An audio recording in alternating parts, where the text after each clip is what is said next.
quelques notions de base dans le domaine exotérique. Parce que le Fa, je vous l'ai dit, 3 dimensions, sagesse, divination, pharmacopée. La sagesse relève du domaine exotérique. C'est dans cette dimension que nous allons naviguer. Mais la divination et la pharmacopée, il faut aller à une école spéciale. Et là, je m'incline devant mes maîtres parce que je n'ai pas leurs compétences. Ils sont... C'est incroyable. Ils tutoient le divin. J'ose le dire, ils tutoient le divin. Et à la fin de nos échanges, je prendrai peut-être une dizaine de minutes pour vous décrire à ceux que cela intéresse éventuellement d'aller faire une consultation, le protocole de la consultation. Comment est-ce qu'on dialogue avec le devin et l'oracle? Je vous donnerai quelques indications et ceux qui voudront s'inscriront auprès de Zéba ou de Zéba pour des rendez-vous que nous avons déjà précalés. Dans votre programme, vous avez un certain nombre de journées dédiées aux consultations du FA. Donc, Zéba vous conduira avec mon aide selon ma disponibilité. Donc, voilà un petit peu comment les choses vont se passer. Le miracle va-t-il se produire? Bon. Ce qu'on va faire, on va se passer de ça et je vais partager avec vous. J'utiliserai peut-être quelques graphiques dans le livre, mais pour ne pas compromettre le programme de la soirée, il est 19h42, nous avons largement... Bon, alors, nous allons commencer. Première partie, la base binaire du système IFA. Alors, je vais sortir mon chapelet. Je vais vous montrer l'élément de base du système IFA. Vous voyez, voilà le chapelet qu'utilisent les devins pour faire la divination. Celui-ci m'a été offert par Dadissa, il a une histoire, mais je ne prendrai pas le temps de vous la raconter maintenant. Il est constitué de 1, 2, 3, 4, 5, 6, 7, 8 demi-coques de noix. Chaque demi-coque de noix présente une face creuse ou une face bombée.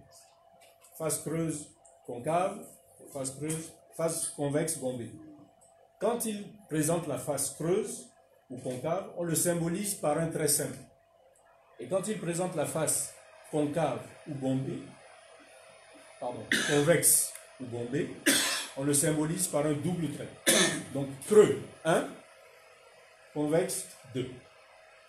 Voilà un élément binaire, comme une pièce de monnaie. Si j'utilise une pièce de monnaie, que je la jette sur la table, elle ne tombera jamais sur la tranche, c'est pile ou face. C'est un élément binaire. Voici un élément binaire. Et il est constitué de 8 éléments binaires. Si vous allez sur vos téléphones portables, vous allez sur Google, ou chez vous, vous consultez le dictionnaire Larousse, la définition du mot octet, c'est un ensemble ou un multiplet de 8 éléments binaires. N'est-ce pas l'octet? Dis bon mari. C'est l'octet ou c'est pas l'octet? Et voilà que cet octet nous vient de l'Égypte ancienne. D'après les historiens, au moins 4000 ans avant Jésus-Christ. 4600 ans avant Mahomet, notre civilisation maîtrisait le binaire et nous en avons la preuve. Mais moi, je n'ai pas appris ça à l'école. C'est à 53 ans que j'ai découvert ça en promenant ma curiosité. Vous trouvez ça normal qu'on soit si ignorant de nous-mêmes? Voilà le paradoxe et l'aberration dans laquelle nous vivons. Donc, voilà. L'octet est la base du système IFA. Maintenant, le système IFA est fondé à partir de cet élément binaire sur une pictographie constituée de séries de 4. Je vous ai dit que quand on présente la face creuse, c'est un trait, la face bombée, 2 traits. Si vous alignez par série verticale de 4, des combinaisons de 1 et 2 traits, comme pour symboliser les 4 éléments de la nature que toutes les civilisations humaines reconnaissent, que sont la terre, l'eau, l'air et le feu. Toutes les civilisations humaines reconnaissent ces 4 éléments comme étant les éléments fondamentaux de la nature. Eh bien, nous utilisons le bit pour représenter les 4 éléments. Donc, des séries verticales de 4, donc c'est des quadrigrammes. Est-ce que certains d'entre vous connaissent le drapeau de la Corée du Sud? Vous voyez à peu près? Il y a le symbole du yiking au milieu et vous avez 4 trigrammes dans les coins. eux, ils utilisent des séries de 3, mais c'est le même système binaire que les Asiatiques utilisent dans le Yiking. Mais nous, au lieu, on ne s'arrête pas à des trigrammes, nous on va jusqu'au quadrigramme, 2 puissance 4. Donc si vous combinez 1 et 2 par série verticale de 4, vous avez 2 puissance 4, 16 combinaisons possibles et imaginables. Ces 16 combinaisons constituent l'alphabet que nos ancêtres nous ont légué. Si on avait le diaporama, vous l'auriez vu. Mais dans le livre, vous devez le trouver, excusez-moi, je vous le montre rapidement, à la page 40. Pour ceux qui l'ont déjà, page 44 et 45. Vous avez les pictogrammes tels qu'ils sont ordonnancés dans la tradition du Fa avec leur dénomination. Ici, c'est ce que j'appelle un tableau mnémotechnique que je vous aurais montré si j'avais le diaporama, qui permet de comprendre comment ça se structure. Et c'est d'une logique enfantine. Mais on le fera peut-être une autre fois. Donc, ces 16 pictogrammes constituent une sorte d'alphabet. Donc, nous sommes passés de 2 signes, 1, 2, à 16 pictogrammes. Maintenant, puisque nous sommes dans un système binaire, ces 16 pictogrammes, on les associe 2 par 2 pour créer des idéogrammes. C'est là que ça prend du sens. Donc, 16 signes combinés, 2 par 2, 16 fois 16, ça donne 256 couplets. Cet instrument, quand on le tient par le milieu, comme les devins le font, et le jettent, présente 2 branches de 4. Et chaque branche de 4 affiche un pictogramme. Donc, non seulement c'est l'octet, mais c'est l'ancêtre aussi de l'écran d'affichage. Parce que quand Dadissa jette le chapelet, lui, tout de suite, en 1 centième de seconde, il déchiffre. Moi, je mets 5 secondes. 1, 2, je vais à mon tableau, c'est ça. Lui, il est déjà loin. Le temps que moi, je fasse le déchiffrage, il est déjà dans la lecture de la littérature associée à cet idéogramme. Vous voyez l'écart qui se creuse entre lui et moi. Et plus on avance, plus l'écart se creuse. C'est pour cela que je présente mes respects à ces gens.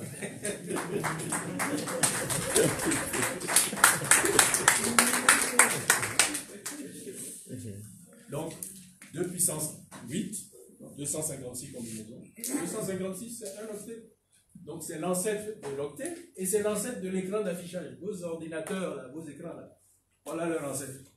Les écrans qui ont refusé les afficher juste. Parce qu'ils ont vu l'ancêtre. Ils se sont inclinés. Donc voilà la logique binaire qui structure le système binaire. Et pour clôturer ce premier chapitre, et afin qu'on évolue, je me fais un plaisir aujourd'hui de réciter les 16 pictogrammes. Est-ce que quelqu'un a le livre? Ouais. Alors, allez à la page 45 et vous êtes le maître, je suis l'élève. Je vais réciter l'alphabet et si je me trompe, vous me donnez la fessée.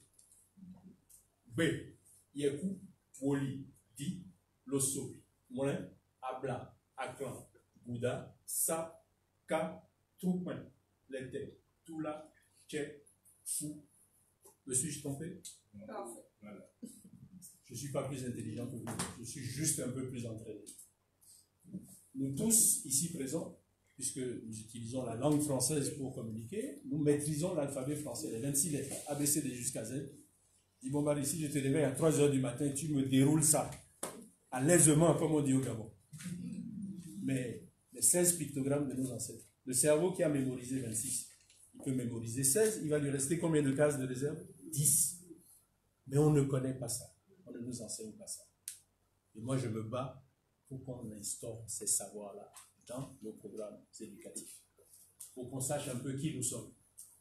Donc vous voyez, 16, c'est facile à mémoriser. Je me suis exercé à les apprendre 4 par 4, et en 30 minutes, c'était fixé sur mon disque.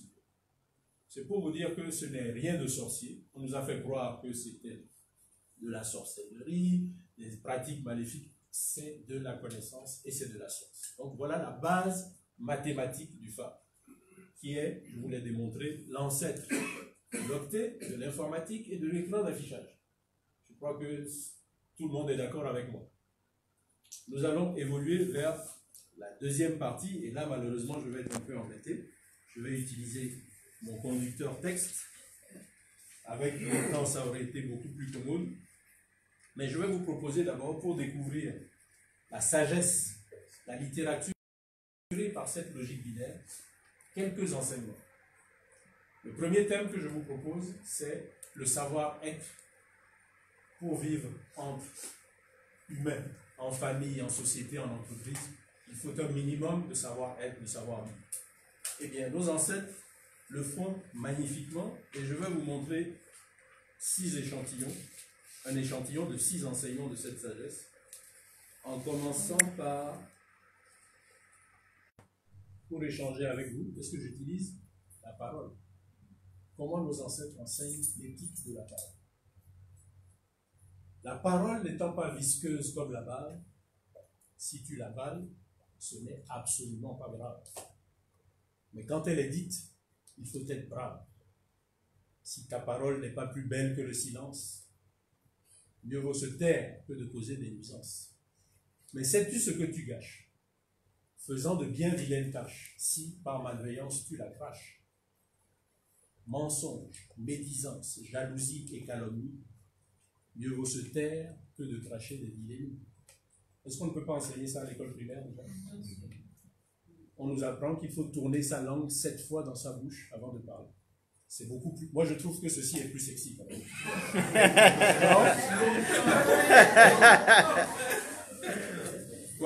Voilà un premier échantillon. L'éthique de la parole. Mensonge, médisance, jalousie et calomnie, mieux vaut se taire que de cracher des vilaines.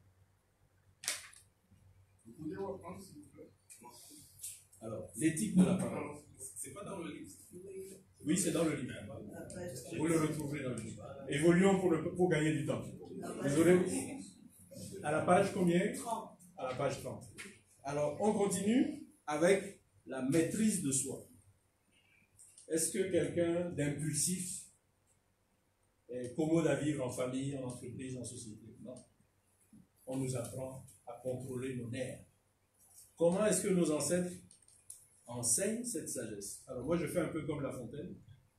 Les légendes d'Ifa, je les versifie aussi. Mais moi, mon objectif, c'est de permettre d'enseigner ça à des enfants, pour qu'on fasse l'éducation morale de nos enfants, à partir de notre patrimoine. Donc, on fait un double effet. Éducation morale et éducation patrimoniale, parce qu'ils découvrent en même temps leur patrimoine. Et voici comment nos ancêtres enseignent la maîtrise de soi. Sachant dominer ces nocives pulsions qui font dire et agir par humeur et réaction, car on peut banalement provoquer l'irréparable si notre attitude n'est pas juste et impeccable. Vous êtes d'accord ou il y a quelque chose qui cloche dedans? Non. Ça roule. Vous voyez comment ils étaient géniaux, nos ancêtres. On continue avec effort et persévérance. Alors là, je vais solliciter l'aide de mon compagnon pour dire cette légende-là. Nous avons 5 sens. L'ouïe, la vue, l'odorat, le goût et le toucher, qui sont symbolisés par des organes visibles que nous percevons, les oreilles, les yeux, le nez, la bouche et les mains. Mais quand nous dormons, 4 de nos sens dorment, mais il y en a un qui est toujours à la tâche. Lequel? L'odorat. Le nez, parce que le jour où il s'arrête, c'est le tombeau. C'est clair. Qu'on dorme ou qu'on soit en éveil, le nez il bosse. Pourquoi en est-il ainsi? Oui, avant qu'il ne vienne dans ce monde, le destin a indiqué aux jambes et aux bras ce qu'il doit faire. Ainsi en fut-il pour les oreilles, pour les yeux, pour la bouche et pour toutes les autres parties du corps. Mais quand vint le tour du nez, lié aux poumons et au cœur pour assurer une fonction vitale, l'Ososa apparut en proclamant: puisqu'en ce monde, jamais le nez ne se repose, me voici donc venu pour toujours défendre sa cause. Alors celui pour qui l'Ososa apparaît n'aura jamais de répit dans sa vie, car, à l'image du nez, il sera en activité jour et nuit.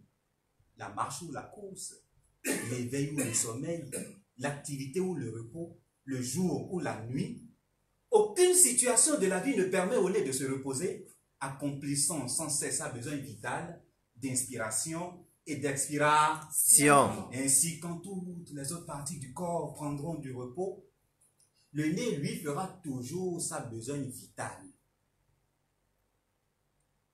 Si grisante soit-elle, la fortune obtenue sans mérite est illégitime et maléfique.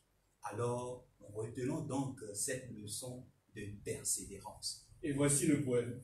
De tous les organes servant les sens, le nez seul est interdit de somnolence. Le salut et le réconfort sont au bout de l'effort. Investi d'un rôle vital comme l'appendice olfactif, nous sommes condamnés à rester vigilants et toujours actifs. Le salut et le réconfort sont au bout de l'effort. LPP. Et puisque le salut nous impose d'être travailleurs, que la persévérance ne nous fasse donc jamais peur. On accède au vrai bonheur qu'à l'épreuve salutaire du labeur. Merci. Le salut.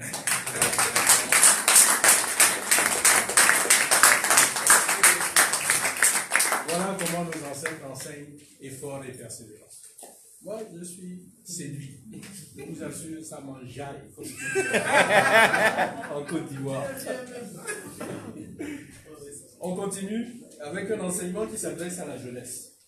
Destin ou plaisir? Jeune homme ou jeune fille, pour ta croissance et ta maturation, t'abandonnerais-tu à l'insouciance ou à l'excitation? Ou dois-tu recourir à une consciente attention? Tes seuls plaisirs peuvent te mener dans le pétrin si tu ne sais pas réfréner à temps tes instincts et que tu t'entêtes à contrarier le destin.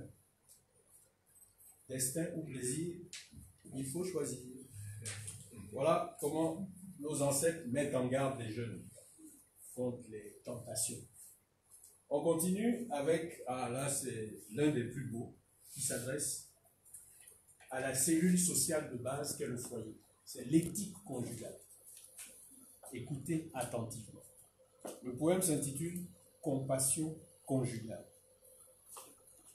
Celui-là, je le connais par cœur parce que c'est l'un de ceux qui m'habitent. La dualité de notre condition, tenant de la femelle et du mâle, Dieu le Créateur a voulu que par l'union, le couple mixte l'incarne de façon idéale.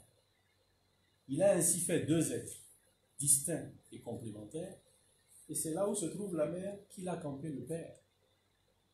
Quand on a 18 ans, est-ce qu'on a envie de rentrer à la maison? Parce que la copine qu'on va aller voir, ça me démange. C'est les lois de la nature. N'est-ce pas? Dieu a fait deux êtres distincts et complémentaires, et c'est là où se trouve la mère qu'il a campé le père. Écoutez la morale qui donne. À quoi bon dominer l'autre, notre si précieux partenaire, en lui infligeant nos névroses pour lui faire vivre l'enfer? Ne gagne-t-on pas à se traiter avec douceur et estime solidaire? On dit que le nègre est macho. Mais non, c'est du mensonge, c'est l'esclavage, la colonisation qui nous a embrouillés. Le nègre respecte la femme. Et nous, on n'est pas dans une logique d'égalité des sexes, on est dans une logique de complémentarité des sexes. C'est les lois de la nature qui nous le disent. Deux hommes ne peuvent pas faire un enfant tout seul. Deux femmes ne peuvent pas faire un enfant tout seul. Sauf que, bon, maintenant, là, chez vous, là-bas, vous êtes en train de tout brouiller. Mais nous, on ne vous suit pas, hein, parce que d'après la loi des ancêtres, là, c'est pas comme ça. D'après les lois de la nature, mariage pour tous, là, nous, les Africains, ça nous froisse. Le mariage, c'est sacré. C'est la cellule qui donne la vie et qui perpétue l'espèce. On ne s'amuse pas avec ça. Vous vous amusez avec ça là-bas. Ça vous regarde, quand vous allez tomber dans le ravin. En tout cas, moi, on vous tend le filet. Revenez à la raison. Donc voilà un échantillon de 6 enseignements sur le savoir-être. Effort et persévérance, maîtrise de soi, l'éthique de la parole et l'éthique conjugale. On va continuer sur le thème de la fraternité. Et là, avant d'aborder ce thème-là, je vous propose un petit voyage anthropologique en Afrique du Sud pour voir comment un ethnologue anglais y a découvert les vertus de solidarité chez les Xhosa, le peuple dont est issu l'illustre Nelson Mandela. L'histoire raconte que l'Anglais propose un jeu à un groupe d'enfants dont il observe les attitudes. Il offre un panier de fruits comme trophée au premier qui atteindra un arbre qui l'indique à une certaine distance. Au signal, les enfants se tiennent par la main, tout doucement marchent jusqu'à l'arbre et le touchent au même instant en s'exclamant « Ubuntu ». Puis, ils reviennent en courant joyeux pour recueillir la récompense à partager. Surpris, l'ethnologue leur demande alors mais pourquoi ils ont agi ainsi et aux plus âgés du groupe de répondre « Ubuntu ». Comment pourrait-on être heureux seul, laissant les autres tristes? LPP. Et que signifie Ubuntu? Je suis parce que nous sommes. Solidaire, fraternité selon Bouddha Oli. Si la bouche se nourrit de ce que le bras produit, y a-t-il un motif de conflit? Tel un corps, une famille ou une communauté Doit se fonder sur l'interdépendance dans la diversité et sur la complémentarité soutenue par la solidarité qu'aucune querelle ne doit longtemps agiter. Voilà une première illustration de la sagesse d'Ifa sur le thème de la fraternité. Je vous en propose un deuxième échantillon. Celui-ci s'intitule « Fraternité salutaire ». Pour vivre en paix sur cette terre, faut-il se quereller ou agir en frère? La vie n'étant qu'une aventure précaire, pourquoi s'épuiser à se créer des misères? C'est d'un bon sens. Mais nous les hommes, je vais vous donner un exemple. Il y a un proverbe de notre ère culturelle, on le retrouve chez les Yumba, chez les Francs, chez les Guins, qui dit « Alodi ou enoklo alodi ». Il faut une main pour laver l'autre.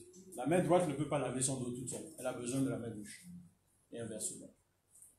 Et ce proverbe m'a inspiré un poème un matin où je me rasais. Et je trouvais que mes mains fonctionnaient dans une si belle harmonie pour exécuter des gestes très délicats. Et voici le poème que j'en ai tiré. Observe tes doigts et tes mains. Pendant que le pouce soutient, c'est le seul qui peut soutenir les quatre autres, aisément. Pendant que le pouce soutient, l'index montre le chemin. L'auriculaire le plus petit ne fait jamais le malin. Chacun vit humblement son destin, sans jamais manifester de mauvais instincts. Vous avez déjà vu un doigt griffer l'autre? Ça n'existe pas. Si je vous donne cette feuille à prendre, saisissez-la. Ah, vous avez utilisé les 5 doigts, mais généralement on peut se contenter de 2 doigts. Et si je vous donne, ça n'existait pas encore. Alors je vais vous donner trois exemples de sagesse tirée d'Ifa relative à la gouvernance. Nous allons commencer par la sagesse de Guélete, qui est la combinaison du premier et du 13e pictogramme. Et le poème s'intitule « Combattre la discorde ». Écoutez bien. Il n'a vraiment pas son pareil. Le bon roi avertit qui, vigilant, veille sur la cohésion des amis et des familles, afin que discorde et maladie ne les éparpillent. Ah, miracle. Bon, mais il fallait que vous voyiez l'ancêtre d'abord, avant que le petit ne se mette à fonctionner. Alors, remontons. Qu'est-ce qui tient le fruit? Bon, après, descends après fraternité sanitaire. Voilà, combattre la discorde. Est-ce que tu peux aller en plein écran? Ce sera plus agréable et ergonomique.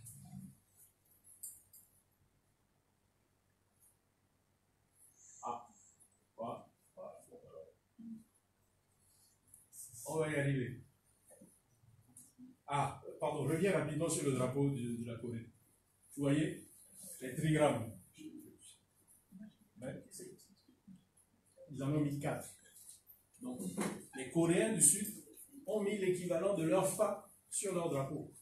Eux, ils assument leur identité. Voilà qui nous sommes. Voilà la science de nos ancêtres. Regardez les drapeaux des pays francophones d'Afrique. Il n'y en a pas un qui ose. Est-ce que tu oses? Le patron va te botter le derrière. Mais bon, il faut qu'on se libère et qu'on ose affirmer notre identité. Bon, et on ne va pas s'attarder dessus, mais c'était juste pour que vous voyez. Alors on descend, on descend.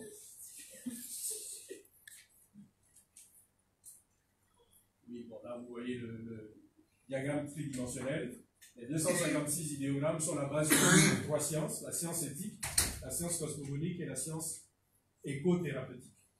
En gris, en grisé, c'est les 2 sciences qui relèvent de la dimension ésotérique. C'est une autre école. Et ici, en clair, sans décodeur, en accès libre, c'est dans ça que nous naviguons. Et si vous voulez découvrir ça, il faut aller à l'école des maîtres. Et c'est des années d'apprentissage. Bon, on évolue, avançons, on était sur la gouvernance. Voilà. Combattre la discorde. Je viens de vous le dire, celui-là. Il n'a vraiment pas son pareil, etc. Bon, passons au suivant. La loi du mérite. Obstinément muré dans son égo, le roi qui s'entoure de serviteurs idiots ne serait-il pas lui-même un véritable sot? Si ses fils s'avéraient arrogants et paresseux, l'aboutissement n'en serait que plus désastreux. Ses fils ou ses conseillers, ses collaborateurs. Si tu n'inspires pas le respect et l'admiration et que tu viens apprendre les règnes d'une nation, ne la conduiras-tu pas, tôt ou tard, à la désolation? On ne devient pas, n'est pas chef qui veut. Il faut s'y être préparé, il faut s'être formé. Et enfin, le dernier enseignement sur le thème de la gouvernance. Alors, la paix par l'alternance et l'altruisme. L'alternance, nous, on connaît. Préserver la paix exige de gouverner par équitable rotation pour éviter de vaines discordes et de nuisibles frictions. Car il faut distinguer la mission communautaire qui est de servir des attributs qui poussent à jouir, se pervertir et faillir. Reviens. Gouverner par équitable rotation. Nous, nos érudits, connaissent l'alternance, la démocratie. Ce n'est pas nouveau pour nous. Ce n'est pas parce qu'on a des royautés qu'on ne connaît pas les règles de la démocratie. Mais il faut approfondir un peu la connaissance pour découvrir ces subtilités-là. Mais quand on regarde de loin nos dynasties, ils sont rois de père en fils, ce n'est pas démocratique. Si vous saviez comment se gère le pouvoir, Dadissa, ici présent, est premier ministre du roi d'Aboulou. Aujourd'hui, la dynastie n'a plus qu'une valeur symbolique, en apparence. Mais les règles de la gouvernance, il pourrait vous faire un exposé de 2 heures là-dessus et vous n'auriez pas fini. Vous allez vider vos stylos. Il faut qu'on aille à la source de nos traditions pour découvrir le trésor que nos ancêtres nous ont laissé. Donc voilà, nous avons vu la logique binaire qui structure le FAP, mais remontons à la base binaire parce qu'il y a le tableau mnémotechnique. J'aimerais bien faire un petit développement de 2 minutes là-dessus. Voilà. Pour vous montrer comment se structurent les 16 pictogrammes. Imaginez que nous avons 16 immeubles de 3 étages, rez-de-chaussée, premier, deuxième et troisième étage. À chaque étage, il y a un appartement où on peut loger ou un célibataire ou un couple. Donc à partir de la gauche, on loge 4 célibataires. Et en allant vers le centre, que j'ai matérialisé par une double flèche, on va introduire un couple. Combien de combinaisons peut-on avoir de un couple et 3 célibataires? 4. C'est que le couple soit au rez-de-chaussée, premier, deuxième, troisième étage. Et quand on a atteint le troisième étage, on a épuisé les 4 combinaisons. Et on redescend pour introduire cette fois-ci 2 couples. Rez-de-chaussée premier, rez-de-chaussée deuxième, rez-de-chaussée troisième, et on a nos 8 premières combinaisons. Puisque nous sommes dans un système binaire, la logique qu'on a déployée de la gauche vers le centre, c'est la même logique qu'on va déployer de la droite vers le centre, sauf qu'à droite, au lieu de loger 4 célibataires, on va loger 4 couples. Et en allant vers le centre, on va introduire un célibataire. 4 possibilités d'avoir un célibataire et 3 couples. C'est que le célibataire soit au rez-de-chaussée, premier, deuxième, troisième. On a épuisé, on redescend. 2 célibataires, rez-de-chaussée premier, rez-de-chaussée deuxième, rez-de-chaussée troisième. J'ai testé ce tableau sur mes propres enfants. Il y a à peu près 8 ans, les filles et un groupe de leurs camarades, c'était un groupe d'une douzaine d'enfants entre 15 et 21 ans. Je leur ai expliqué la structuration. Moi, j'ai plié mon document et je leur ai donné des feuilles, interrogation écrite immédiate. Le plus lent a mis 3 minutes pour reconstituer ceci parce qu'ils ont fixé la logique. Et quand on a fixé la logique, chacun de vous peut reconstituer ce tableau. Voilà les 16 pictogrammes de notre tradition ancestrale. Et sur la diapo suivante, voilà, tels qu'ils sont ordonnancés dans la tradition, avec leur dénomination en Fongwe, la langue des Fonds. Mais la langue d'origine et source, c'est le Yoruba.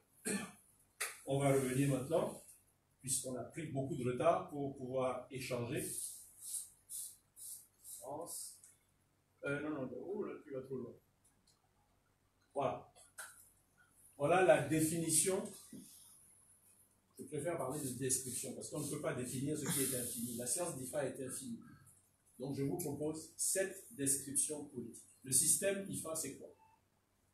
Tenant d'une écriture hexadécimale et binaire, structurant une sagesse prévenante et salutaire, qui recèle une éthique de compassion solidaire, le système IFA est une véritable science millénaire, un outil de développement humain et communautaire qui guide l'homme pour accomplir sa mission sur Terre.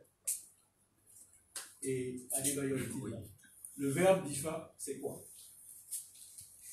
Pour te guider face aux écueils à ton accomplissement, un octet d'allégorie t'éclaire en forgeant ton discernement. Celui qui fait la force et la beauté de cette immuable parole de vérité, c'est que pour faire de toi, de moi, de nous, des sages, elle propose d'éloquentes et édifiantes images. Voilà.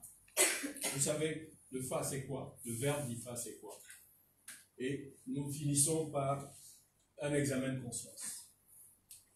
Lorsqu'on a été déboussolé par acculturation, mimétisme et reniement deviennent une seconde nature. Pourra-t-on remédier à cette pernicieuse extraversion en se privant de la source salutaire qu'est notre culture? Voilà la question sur laquelle nous terminons notre communication. Merci pour votre attention. Désolé pour les ennuis techniques, indépendants de notre volonté, mais je pense que nous avons partagé l'essentiel. Et si vous avez des questions à poser,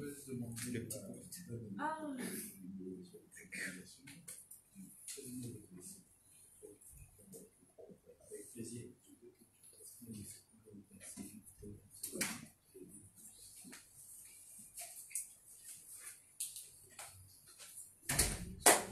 J'ai le sentiment que nous nous connaissons. Dans l'âme, certainement. Et si je parle, si je m'exprime, je pense que c'est en notre nom à tous. Vous n'avez pas le sentiment qu'on le connaît, qu'il nous est familier. Vous n'avez pas le sentiment qu'on l'a laissé en Martinique et puis on le retrouve ici. On l'a laissé en Guadeloupe, on le retrouve ici. Et avec l'accent, je confirme. Eh bien, c'est ce sentiment-là qui fait que cette science infinie, cette connaissance qui nous a été enlevée, c'est avec appétit qu'on vous a écouté. Alors, tout simplement, merci de nous avoir mis sur le chemin de la curiosité, de la soif de découvrir, de nous découvrir nous-mêmes, en tout cas, dans le lien que nous essayons de retisser avec nos ancêtres, mais à travers vous, avec nos frères. Donc, au nom de tous ceux qui viennent de loin, merci de nous avoir accompagnés sur le chemin de la reconnexion. Nous souhaitons également que ça ne soit pas simplement juste les 5 minutes là, et puis après on se revoit plus. Donc, Certainement pas. Voilà. Donc, je tiens à dire à tous ceux qui seraient intéressés, bon, il y a l'ouvrage, sautez dessus. Il y en aura peut-être pas pour tout le monde, je ne sais pas. Si. J'en ai apporté 60. Ah bon, ben d'accord. Et encore merci de la part du Centre Fato. C'est un plaisir. Je vais vous dire comment je parle de vous. Je parle de vous en disant mes frères de l'autre rivage. Donc je suis touché par ce que je viens d'entendre. Et c'est un plaisir pour moi de venir partager avec vous ce que je ne connais que depuis 10 ans. Parce que pendant 53 ans, la colonisation et l'aliénation qui en a découlé m'ont éloigné de ça. Mais l'ayant découvert, c'est un devoir pour moi, c'est comme une mission d'abord de réconcilier mes compatriotes avec cet héritage, ce trésor ancestral. Mais c'est un bonheur pour moi de retrouver mes frères de l'autre rivage. Et je vous lance un appel. Je serais heureux de venir partager ça avec vous là-bas. Oui. L'appel est entendu.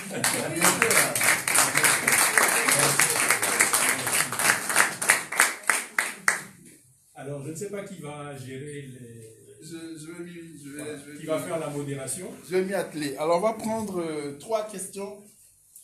Une salle de 3 questions et peut-être une deuxième, puisque nous sommes très légèrement en retard. Première question, Michel. Oui. Alors, nous connaissons les griots. On entend beaucoup parler des griots. Gilly est mieux. Non, mais... Comment? Et je voulais savoir, est-ce que le griot d'Afrique noire, en particulier, a pour mission de dire cette sagesse que vous venez de décrire, le lien entre le griot et ce que l'on vient de découvrir. Parce que je trouvais leur discours beau, mais je ne savais pas pourquoi. Et là, je commence à comprendre pourquoi. Première question. Une autre? Oui. Ce serait bien que chacun se présente. Ce sera toujours l'occasion pour nous de nous remémorer. D'accord. Alors, moi, c'est Philippe. J'aurais aimé savoir c'est quoi la différence respiration Zintou et IFA. Ok, super question. Entre ces deux. Très bien. Merci bien, Philippe. Vas-y. Bonsoir, moi c'est Arthur. J'ai entendu que vous avez parlé à un moment d'une école. Une école pour se former à tout ça, si je ne me trompe pas. Quelle est-elle et que se situe-t-elle? Ah, je te laisse faire. Merci. Bon, alors, je vais me lever pour que ceux qui sont au fond me voient, parce que quand je suis assis, j'en perds beaucoup. Alors, les griots et IFA. Pour ce que je sais, la plupart des griots sont de grands initiés. Donc, ils connaissent les sciences spirituelles ancestrales. Mais leur fonction sociale peut être, si on se met dans le mode, dans la société occidentale, ce sont les historiens de la cour. Ce sont des gens qui sont dotés d'une mémoire prodigieuse et qui peuvent vous raconter toute la généalogie d'une dynastie. Depuis le fondateur du royaume jusqu'au roi en exercice, ils connaissent sur les bouts des doigts, dans les moindres détails. Et là, je vais parler sous le contrôle de Dadjissa. À la cour d'Abomey, si celui qui faisait office de griot commettait la moindre erreur, n'est-ce pas là? C'est vous dire à quel point cette fonction était exigeante.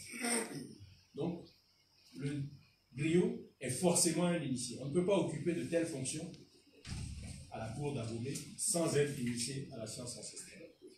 Mais ce n'est pas l'art qu'ils mettent en avant. Mais ils s'en servent. Parce que souvent, les griots aussi sont des conteurs. Et dans les soirées de contes au clair de lune, dans le contexte du divertissement, il n'y avait pas la télévision, mais c'était ce qui remplaçait ce qui précédait la télévision. On divertissait les jeunes générations, mais on faisait en même temps leur éducation morale. Donc, les initiés puisent dans leur répertoire ésotérique pour faire l'éducation des enfants dans un contexte exotérique et profane. Voilà ce que je peux répondre à cette question. La deuxième question, c'est le lien entre Fa et Vodou. Pour faire court, mais là je laisserai peut-être enrichir et répondre en initié, en maître. Je ne me suis pas beaucoup intéressé au Vodou encore parce que le travail que je fais sur le Fa consiste à illustrer les 256 enseignements par des poèmes pour pouvoir les vulgariser facilement. À l'heure où je vous parle, j'en ai illustré 190 par des poèmes, il m'en reste 66 à faire. Donc c'est un chantier qui est colossal, ça fait 10 ans que je suis à la tâche. J'espère finir d'ici 2021. Mais ce que je peux vous dire, c'est que dans la cosmogonie daoméenne, le vaudou, c'est la spiritualité par essence, qui est basée sur 4 principales divinités, qui sont liées aux 4 éléments que j'ai cités tout à l'heure, la terre, l'eau, l'air et le feu. Donc, nous connaissons le Dieu unique, nous ne sommes pas des sociétés polythéistes, nous sommes monothéistes, sauf que nous respectons tellement la divinité suprême que pour nous adresser à elle, nous passons par les 4 principales divinités. Et en dessous, il y a toute une pyramide de sous-divinités. Mais retenez que Dieu, les 4 divinités liées aux éléments, et ainsi de suite. Et maintenant, ce qui permet aux hommes de dialoguer. Je disais tout à l'heure que nos ancêtres tutoyaient le divin. C'est la science d'Ifa. Parce qu'on a un alphabet et une écriture qui nous permettent de dialoguer avec le divin. Ceux qui feront une consultation se rendront compte à quel point la personne qu'ils ne connaissent pas peut leur dire des vérités, mais qui vont les traverser, qui vont les émouvoir. Parce que le technicien que vous avez en face de lui, de vous plutôt, a la faculté de solliciter l'esprit. Dire, ah, voilà, rappelez-moi votre prénom. Félide. Félide vient de poser une question silencieusement parce que le devin n'entend pas votre préoccupation. Mais il se connecte à vous horizontalement et il se connecte verticalement à l'esprit et il demande à l'esprit d'identifier votre code, de lui permettre de consacrer son geste, de sorte que le jet qu'il va faire vous éclaire par rapport à votre préoccupation. Donc là, on entre dans la dimension spirituelle. L'invocation. Le geste du devin n'a plus rien à voir avec le hasard ou la probabilité. C'est un geste consacré. C'est Dieu qui parle à travers le chapeau. On y croit ou on n'y croit pas. Moi, j'ai été éduqué dans le christianisme. Au moment où le prêtre consacre l'hostie. L'hostie, c'est que des petits pains. Mais c'est après la consécration que ça devient chargé. Mais là, avant que Dadissa ne jette son chapelet, il le charge spirituellement. Il se connecte à l'esprit. Et là, lui n'est plus qu'un canal. C'est l'esprit qui parle à travers lui. Donc, voilà ce que je peux vous répondre. Le vaudou, c'est notre spiritualité ancestrale. Les égyptologues savent à quel point il y a des similitudes. Dibombari vous en parlera beaucoup mieux que moi, avec son expertise. J'ai eu le plaisir de l'entendre à Paris il y a un mois, au Festival de l'Afro-Descendance, et il s'est fait que nos communications se succédaient. Après lui, c'était moi. Donc, je suis heureux de te retrouver, mon frère. Donc, voilà pour Félix. La dernière question, elle est pour Arthur. Arthur, rappelle-la-moi s'il te plaît. L'école. Oui. Où se situe, voilà. L'école est informelle. Elle n'est pas reconnue par notre système institutionnel. Dadissa a fait l'école de son père.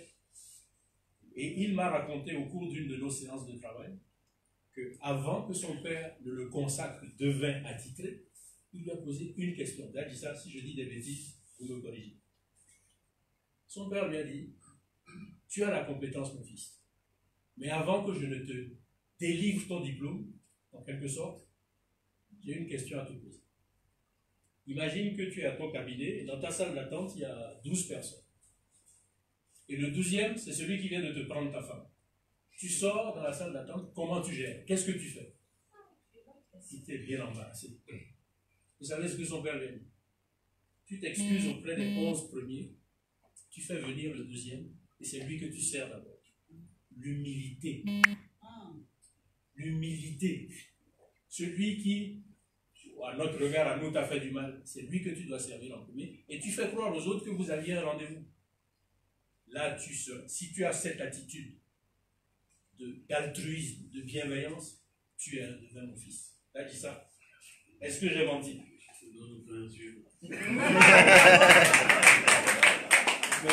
Ces choses-là que je partage avec vous, je ne les ai apprises dans aucun livre. J'ai appris la théorie ici et j'ai passé du temps à aller écouter Dadissa, à dialoguer avec lui, à apprendre de lui. Donc voilà ce que je peux répondre. Il n'y a pas d'école formelle. Ça se fait par compagnonnage. Dadissa a appris auprès de son père et le docteur Adjoumouni raconte qu'il a vu ce grand homme-là, à 4 ans, dans les pattes de son père, assis sur la natte à côté du devin qui opérait, somnolent, fatigué, mais même en somnolent, il enregistrait. Ça fait partie de l'école, ça. Quand il est en réveil, il suit. Quand il s'endort, il ne suit pas, mais son cerveau enregistre. C'est l'école qu'a fait. Voilà ce que je peux répondre aux 3 premiers intervenants. J'espère que je vous ai satisfait. Oui. On entend. Je voulais juste faire une remarque pour que tu précises quelque chose. D'accord. Parce que dans la situation qui est la nôtre, ce qu'il vient de dire pourrait ressembler à tendre la joue dans ton tatouage. Et je voulais juste qu'il précise ce point. Parce que notre... S'il te plaît, je suis en train de parler. Notre peuple a connu une adversité qui est réelle. Et, voilà, et cette humilité dont tu fais mention peut peut-être être mal interprétée. Donc, je voulais juste avoir ton opinion parce que c'est une chose que de servir la personne qui nous a fait le plus de mal, mais c'en est une autre que de vivre dans une société où cette personne est encore là et plutôt arrogante. Donc, dans ce cas, enfin, je ne sais pas si tu as cette possibilité de répondre, autrement, peut-être le grand maître pourra nous donner un avis là-dessus, mais j'aimerais avoir une idée claire vis-à-vis de ce type de relation, parce que c'est réel dans le monde qui est le nôtre en ce moment. La bienveillance n'interdit pas la vigilance. Voilà ma réponse. C'est clair et net. L'hymne national du Bénin dit « Enfant du Bénin, tu es bienveillant, tu es altruiste. Ton esprit reste debout. Tu n'es pas bête. Donc, il faut exercer son discernement. Et le FA, c'est l'école du discernement. Donc, selon les situations, tu apprécies et tu adaptes ton attitude de bienveillance et d'altruisme. Mais il ne s'agit pas d'aller ouvrir ton derrière pour parler crûment. Que ce soit clair entre nous. En tout cas, je voulais encore remercier Gracien. Merci à vous. Je m'excuse pour les différents contretemps. Pourtant, on a pris... Bon, bref. C'est vraiment dommage qu'on ait perdu de précieuses minutes pour des considérations techniques qui nous empêchent de poursuivre les échanges, alors que c'est vraiment ça l'esprit Sankofa, c'est venir partager. Sans te couper la parole, j'ai cru comprendre en lisant votre programme que vous avez un dîner-débat samedi avec le professeur Tapo Maouy, qui est un grand érudit dans cette science, praticien et grand universitaire qui a le mérite d'avoir créé à l'université d'Abomey-Calavi le LAREFA, un laboratoire, le laboratoire d'études africaines et de recherche sur le FA. Donc avec lui, vous allez prolonger et approfondir. Donc voilà. Ne vous sentez pas frustré, ça va continuer avec un érudit. D'accord, enfin, je voudrais rappeler quand même les étapes. Nous avons donc fait cette conférence, enfin, suivi cette conférence prodigieuse. Moi, je suis vraiment très, très ému, très, très ému. Et ensuite, un spectacle que on va enchaîner le dîner pendant le spectacle parce que voilà, on a perdu quand même beaucoup de temps. Je voudrais que Dieudonné et Jackie viennent ici dire 2 mots. Ce sont les personnes qui ont édité cet ouvrage et en ont édité beaucoup d'autres. On se connaît depuis quelques années et nous aurons l'occasion d'aller chez eux à Porto Novo. Je voudrais qu'ils viennent nous dire 2 mots, que chacun ici sache qui sont-ils. Oui, venez, parce que je sais qu'ils sont tellement discrets. Avant qu'il arrive, j'ai un jingle. Mon éditeur s'appelle Dieudonné Yamankou. Et dans nos échanges par WhatsApp, il m'a répondu, je ne sais plus à propos de quoi, c'est cool. Et j'ai pensé à un calembour. Depuis, je l'appelle, je dis, mon éditeur est Yamankou. Trêve de plaisanterie, écoutons l'homme sérieux. Je vais le dire. Dieudonné et Jackie, on se connaît depuis un moment. On était là-bas dans le froid. Et puis voilà, on est parti presque en même temps de France. Eux vers le Bénin et moi vers la Martinique. Et Dieudonné a écrit un ouvrage sur la biographie de Ibrahima Hannibal. Je ne vais pas en dire plus. Je vous demande vivement d'aller essayer de savoir qui c'est. C'est un Africain qui a été enlevé à l'âge de 6 ans sur le bord d'un fleuve qui est dans l'actuel Cameroun et qui s'est retrouvé dans la cour de Pierre Ier le Grand et est devenu le plus grand architecte de la Russie. Et son arrière-petit-fils est devenu le plus grand écrivain de toute l'histoire de la Russie. Et c'est Dieudonné ici présent. Je suis très fier de vous le dire. C'est Dieudonné ici présent qui a établi très fermement la biographie et surtout l'origine géographique de Ibrahima Hannibal. Ibrahima Hannibal qui est donc l'aïeul de Pouchkine. C'est comme ça qu'on s'est connus. Enfin, c'est pas pour ça qu'on s'est connus, mais je suis très fier d'avoir rencontré cet auteur particulièrement brillant, qui est aussi universitaire ici à Abomey-Calavi, je crois. Et Jackie Esso, ben c'est, voilà. Jackie, bon, voilà, illustratrice, choriste. Alors, imaginez tous les grands noms de la musique martiniquaise. Elle a chanté avec eux. Imaginez Kassav. Hein? Imaginez, je sais pas, appelez une grande dame de la musique martiniquaise antillaise. Hein? De voir avec Kassav. Voilà. Non, c'est vraiment, et vous les voyez, ils sont toujours très modestes. On aura l'occasion de les rencontrer dans leur lieu, qui est l'espace Akanga. Et voilà, je voulais quand même qu'ils disent un mot, parce que ce sont eux qui, avec bien sûr Glacien, nous ont fait ces superbes ouvrages, et il y en a beaucoup d'autres, notamment celui de Micheline Adjonjo. Voilà, Dieu donné, et dites-nous un mot s'il vous plaît. J'ai été trop long, je suis désolé. Bonsoir tout le monde. C'est avec grand plaisir qu'on est là, qu'on vous rencontre. Clapopo nous avait informé effectivement de votre venue, qu'on attendait avec impatience. Voilà, donc nous sommes ravis d'être là, d'être parmi vous. Bienvenue au Bénin, bienvenue à Cotonou, on vous attend à Porto Novo.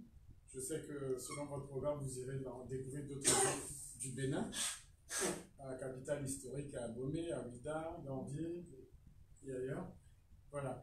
Donc oui, nous sommes revenus au Bénin parce qu'on s'est dit qu'on ne pouvait pas passer toute notre vie hors du continent. Il fallait qu'on revienne un peu avant la retraite quand même, voilà, et que les enfants aussi grandissent, connaissent un peu aussi le pays de leurs parents et de leurs ancêtres. Voilà, c'est d'abord ça.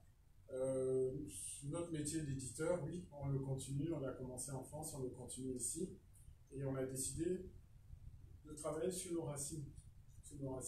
Et donc, on est très heureux d'avoir publié aux éditions Dagan. Le premier livre qu'on a publié au Bénin, comme éditeur au Bénin, c'est Quelques clés d'Ifa de Gracien Romanou. Et le deuxième, c'est celui de Micheline Adjobi, La fortune d'espérance. Donc, je pense que cette signature-là montre bien notre conviction et que surtout, notre préoccupation actuelle, c'est de mieux nous connaître. Et depuis qu'on est là, en tout cas, je me rends compte que nous sommes, comme l'a dit Gracien Romanou, nous avons été aliénés, nous sommes aliénés, nous ne sommes même pas conscients de cette aliénation-là. Et c'est en revenant, en se replongeant dans notre terroir, dans notre culture, que nous pouvons être mieux nous-mêmes. Voilà. Merci encore. Bonsoir. Je suis contente de vous voir, de revoir certains. J'étais chez vous en Martinique il y a 2 mois. Ça fait 2 mois. Oui. Pour la première fois en Martinique. Et comme Dame Ileko l'a dit tout à l'heure, j'ai retrouvé la famille. J'ai reconnu les gens que j'avais laissés au pays. Et vraiment, on est un seul peuple. Donc moi, je suis artiste et je dessine, je suis illustratrice, je fais des livres pour enfants. Et je me suis mise à faire des livres parce que des livres illustrés, parce que eh bien, j'étais en France, hein, j'ai vécu 32 ans en France, et je trouvais qu'il n'y avait pas de livres pour nous, pour nos enfants. Et je me suis mise à faire des livres que j'aurais bien voulu avoir quand j'étais enfant, et que je n'ai pas pu trouver. Et donc, l'illustration, parce que nos enfants ont besoin de miroirs, ils ont besoin de se voir, et de savoir qu'ils sont beaux, qu'ils existent, et qu'ils ont voilà, une place sur notre petite planète. Et donc nous sommes à Porto Novo, comme il a dit, et nous essayons, hein, tant bien que mal, parce que c'est pas évident. Vous savez, on est sur le continent, c'est vrai, mais on s'est aperçu quand même, hein, en revenant ici, enfin, revenir pour lui, moi c'est la première fois au Bénin. Je suis camerounaise. On s'est aperçu que le travail aussi est très, très, très grand ici, sur le continent. Pour notre désaliénation. Bon, nous savons que dans notre histoire, c'est souvent venu de la diaspora, hein, certains changements, certaines prises de